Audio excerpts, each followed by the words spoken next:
we are going to look at one of the most common political catchphrases of our time: America is stolen land. It is a phrase that packs a massive emotional punch. But if we pull back the layers and look at it through the lens of global history and basic logic, the phrase starts to fall apart. Today, we are going to look at why this phrase doesn't actually hold up to historical reality or logical consistency.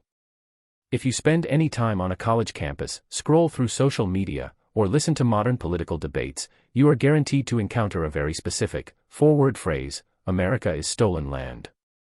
It is a phrase designed to pack a massive emotional and moral punch. It is used as a shorthand way to completely invalidate the legitimacy of the United States, its legal system, and its borders. But as students of history and logic, our job is to step back from emotional slogans. We need to look under the hood of popular rhetoric and ask a fundamental question: does this statement actually hold up when we look at the raw, unfiltered facts of global history?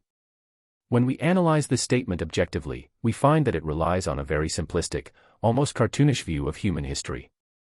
It implies a blank slate theory, the idea that before the arrival of Europeans in 1492, the American continents were a static, peaceful, borderless utopia where no one ever fought over land, and that Europeans uniquely introduced the concept of territorial conquest to a pristine world.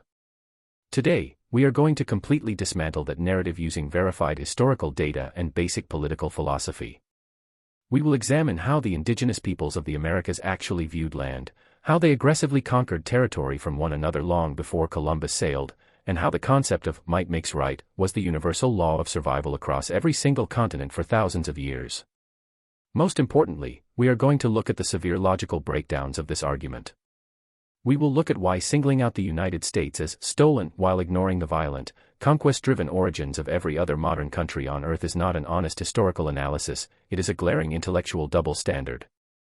By the end of this presentation, my goal isn't to sanitize the tragedy of warfare or deny that immense suffering occurred. Rather, my goal is to show you that the American story, while messy and violent, is not a unique historical crime. It is a reflection of the exact same rules of conquest that shaped human civilization from ancient Rome to dynastic China, and from the empires of Africa to the tribal plains of the Americas.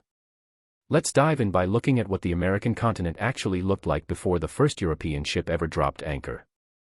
The first big mistake people make with this phrase is assuming that before Europeans arrived, the American continents were a peaceful, unchanging utopia.